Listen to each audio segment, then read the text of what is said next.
Hello everybody, this is Norse Heathen Girl. I'm back with another video, and in this video I will be talking about devotional polytheism and what it is, and how it's very different than, say, what Wiccans do. Alright, so first of all, um, heathenism is very different than Wicca.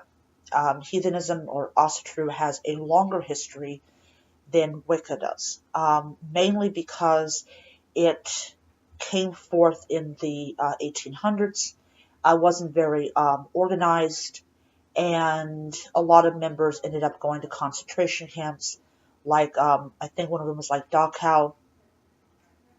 So when we talk about the Holocaust, we talk about, in my viewpoint, anyone that was killed by Hitler or anyone that managed to survive what Hitler did to them.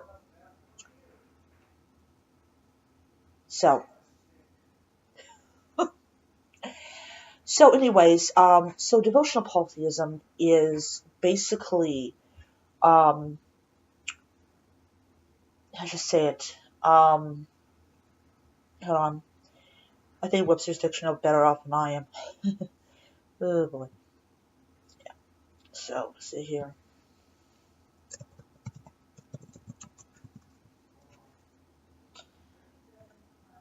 Alright.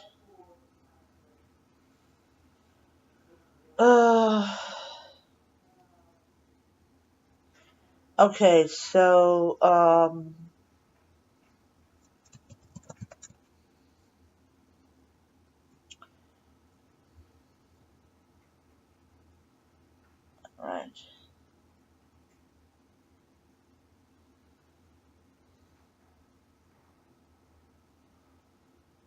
Okay, I'm just trying to find it, because I want to be correct on my terminology of devotional polytheism. Okay. Um,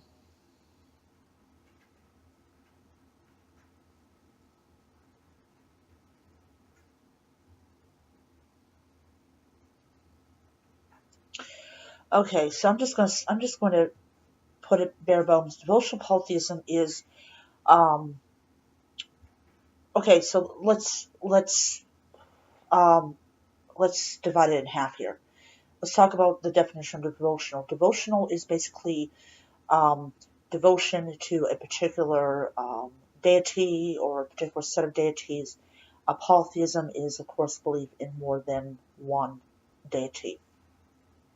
So if we look at both these definitions, we'll basically say that it is devotion to multiple, more than one god or goddess, and that takes a form of prayer and offerings, um, and basically trying to live your life the way that your ancestors would recognize it as. So one of the huge gripes that I get from people is that devotional polytheism is something that I don't want to do because, first of all, it involves prayer. And I don't like prayer because Christians do it. Okay, so first of all, I want to say this, that belief is totally bonkers. If you don't want to pray because Christians do it, you really don't understand the history of humans. You need to go back to college and you take sociology. That would definitely benefit you in the long run. And sociology, I think, is important because it helps you to better understand things like how religion was formed and about societies and how societies have changed and grown and sometimes scaled back and sometimes went backwards, and then, of course, the cultures have moved forwards. So we talk about, when people that are not like polytheistic, like individual deities. They look at people who practice devotional polytheism, and they have this kind of, either this, was it is it how should I say it? One reaction they have is,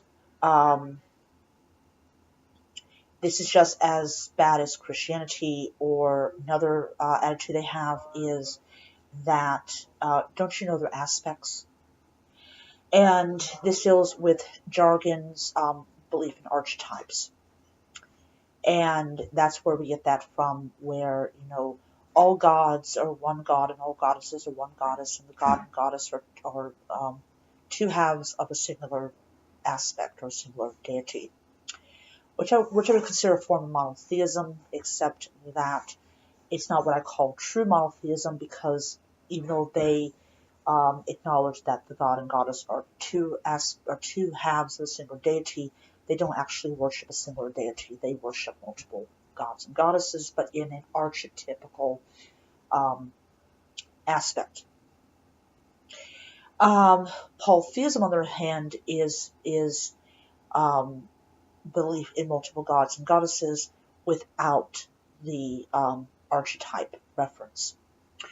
So when we talk about devotional work, we're talking about getting up and praying to a particular deity.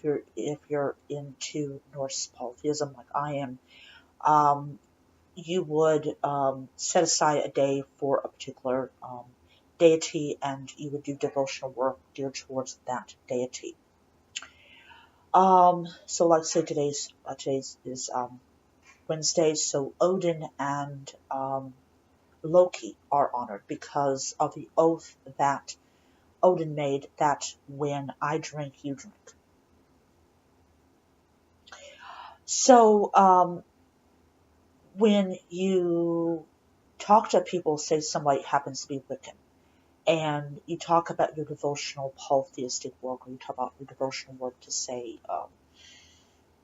I don't know, Frigga, because you've given birth and you want to emulate her devotion to Baldur and all that. They kind of look at you like, okay, so you work with Frigga, and then you looking like, no, I don't work with Frigga, I do devotional work, and I focus my offerings to Frigga. No, I don't do magic, I don't do witchcraft, none of that type of stuff. I focus my devotional work to Frigga.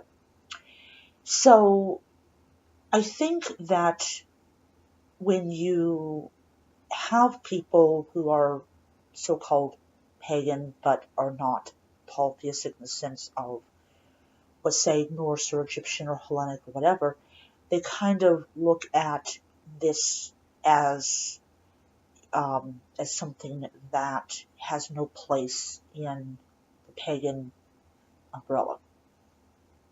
But yeah, so devotional polytheism is very important if you're into, like I said, Norse paganism.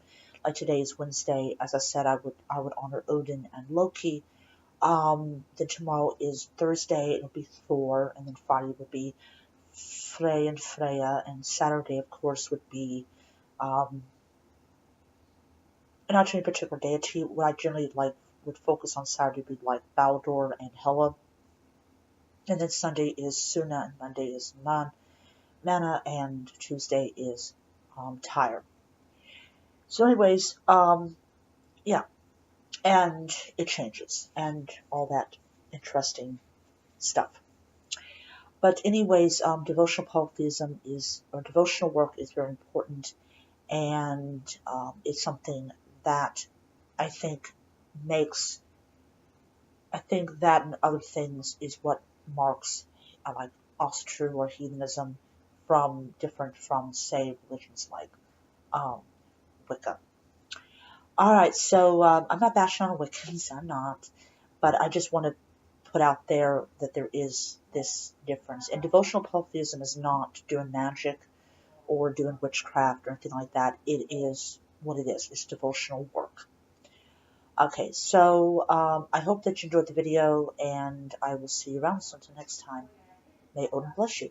Bye.